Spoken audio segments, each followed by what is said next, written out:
Greetings on this, what are we on, 8th of November. I tried to do a nice sort of autumn colours scene, but the fading light, it doesn't come out very well, so you'll have to put up with this ugly mug instead. I'm still reeling from an experience I had a little while ago, but we'll come on to that a little bit later. What I did want to share first of all was another meditation experience following on from that one I talked about in the moon ceremony, where I found myself with others. We're all sort of walking along.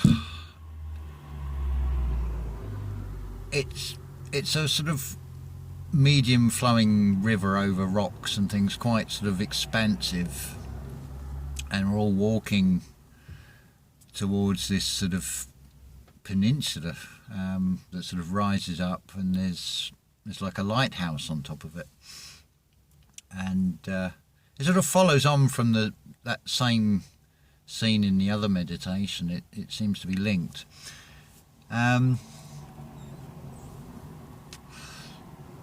So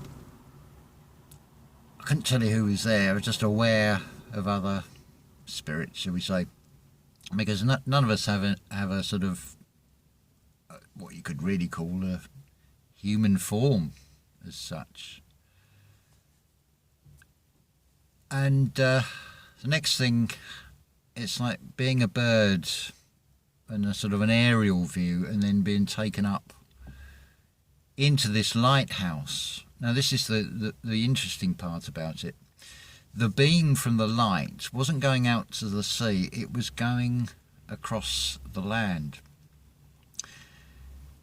Now the land from this sort of aerial observation was very sort of grey and nondescript and neutral, like it was just dead.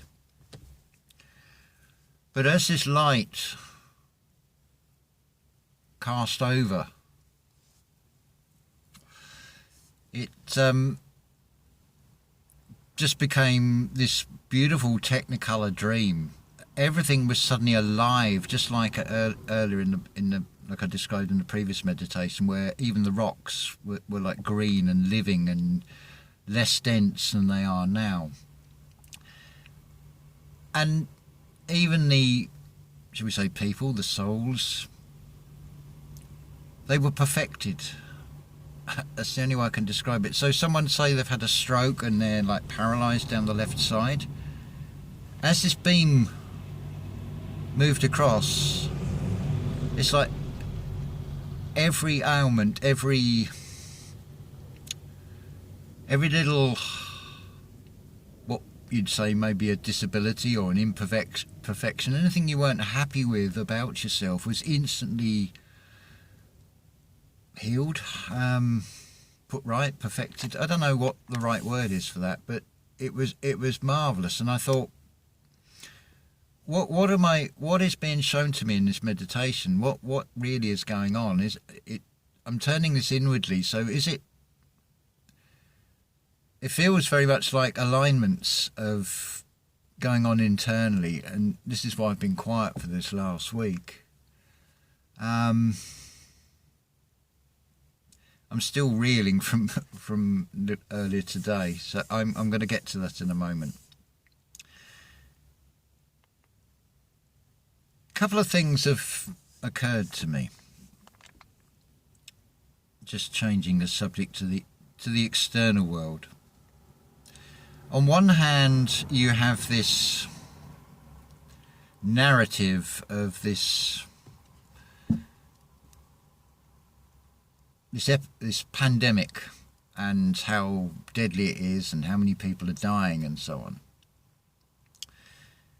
All very much the 2020 theme. Now we've moved into 2021, and what's emerging more and more, and what a lot of channels seem to be talking about, is the whole environmental, the global warming, how humanity is damaging the planet. And well, surely then you would allow and not put up a resistance to this pandemic, because would that not solve the problem? So do you see the paradox in two conflicting narratives going on there? Another example of this is this thing I'm talking into, this mobile phone. When it's got a Wi-Fi signal, it's connected to the internet.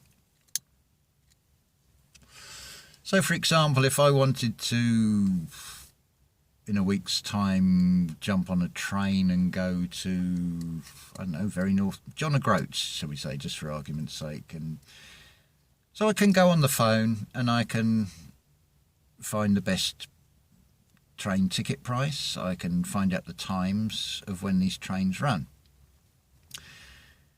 Now compare that to the before the internet, the World Wide Web. I mean, what did you have?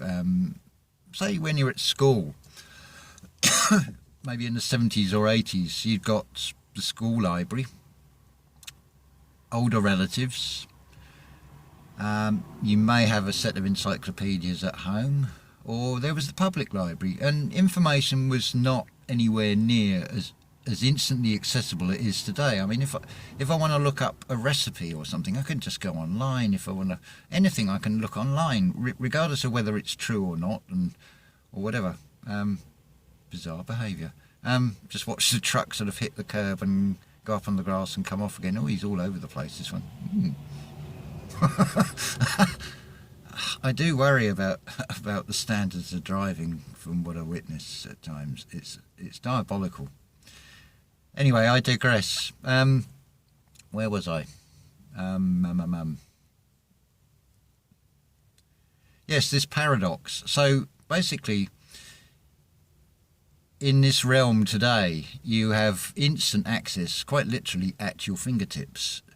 So the paradox of this is, why are people not able to formulate the questions to put into the Google searches or whatever to actually ask the questions? Why do we have all this bewilderment at things like, oh, the bus hasn't run or whatever, or the shop's shut early today?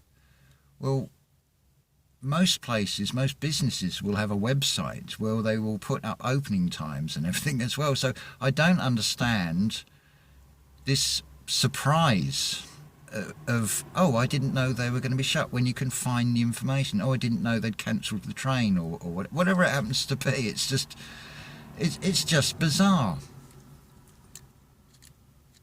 Oh dear. The flint on the lighter has gone now. Never mind. We have a backup plan. Yeah, I really feel like I sort of need a cigarette to sort of bring myself back down to earth. So yeah, that's the paradox. So, I mean, even the etymology, paradox, where it's a pair of, like, dead ox, which, going with someone like Neville Goddard and talking about rabbis with the saying, take my yoke.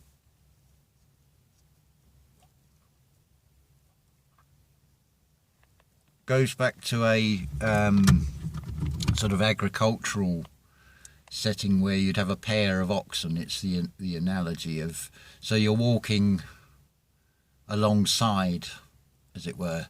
So when you put this in the metaphysical terms, you're walking as a physical being with the Christ consciousness.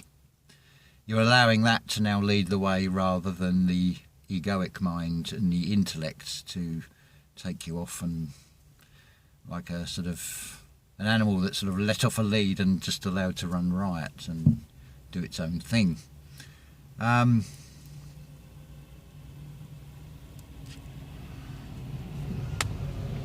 brain's gone. Leading the impersonal life, you see.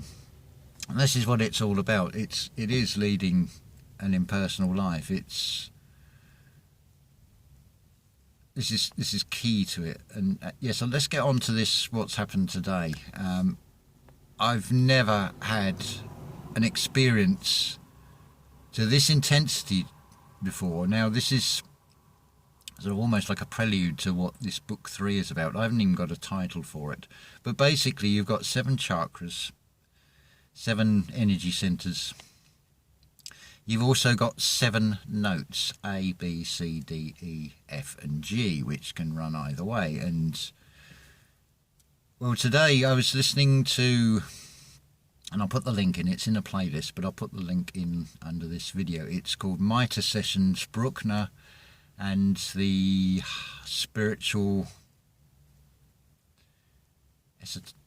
Esoteric, I think it's called. Now I spoke about this before, how music can strike a chord quite literally inside, and I had tears just streaming down my face. It's now a case I'm going to try and identify what chord or what notes, where they come in on this piece of music. As it's like, wow, the way. And as I was listening, it's not listening in the sense of, oh, we're just listening to a piece of music for entertainment or to fill in the empty silences. This is listening at a spiritual level where you're experiencing it within yourself. And there were certain chords in this particular piece of music. If you get in the link, if you go to 34 minutes and 23 seconds, when it's talking about that second movement from Bruckner's 7th Symphony, and I think it's where the low brass comes in. It's like, oh, it hits. Well, for me personally, it's hit me right in the heart. And then listening to the other little excerpts, because it's amazing how it's not just hearing the whole symphony. It's like when you've heard it as many times as I have, you sort of get to know the piece, and then even hearing a snippet of it, it's like, oh, it's like a treat, something really, really nice. So I'm listening to this, and I'm listening internally to how it's affecting, and it was almost like a Kundalini rising is the only way I can describe it. There's certain tones, certain keys, and this seems to be encapsulated in these musical terms like keys and chords and tones, and how they affect us, the colouring of the music. And yeah, I felt it in the gut, I felt it in the heart, I felt it in like the lump in the throat. And then it's like with the cymbal clash, it's like poof. It's like an internal version of those firework displays, which you've probably all seen over the last few days. And it's like almost, how can I describe it? It's almost like a dagger in the heart, in the heart chakra. And it does feel like being cleaved apart, and I felt quite breathless. It wasn't a painful experience as such. It was actually a very pleasurable experience. And it's like, well, this is unlocking another aspect to this. There's several Facebook groups to do with Anton Bruckner. The one I joined is called Anton Bruckner. So I posed a question today, and it's to give you the backstory on this. You've got Bruckner's excuse me, Bruckner's 9th Symphony. He completed the 3 movements. There is sketches for the last movement. There are completions by other people. Then in Bruckner's own words, there is, if I fail to finish the finale, use the Te Deum as the last movement. So it then becomes almost like Beethoven's 9th Symphony with a choral finale. It's in a different key. It's in C rather than in D minor. But you've got basically 3 perspectives there. So do you go with the 3 movement, and it's got the sort of nickname Farewell, and it's almost like drifting off to sleep. It's very calm and almost like rocks you to sleep if you go with the 3 movements. Or do you put Bruckner on a pedestal and observe his every word and use the Te Deum? that will give you a totally different experience from that symphony. Or do you go with the finale, and you've got the choice there. You can listen to just the performed sketches that are authentically Bruckner's, or the completions by others, in which some will say, oh, it's not Bruckner. But the point of it is you're going to get 4 different perspectives from that, and who's to say what is right or what is wrong? It is all subjective, and that's basically where the truth is with everything. It's how it feels internally to you.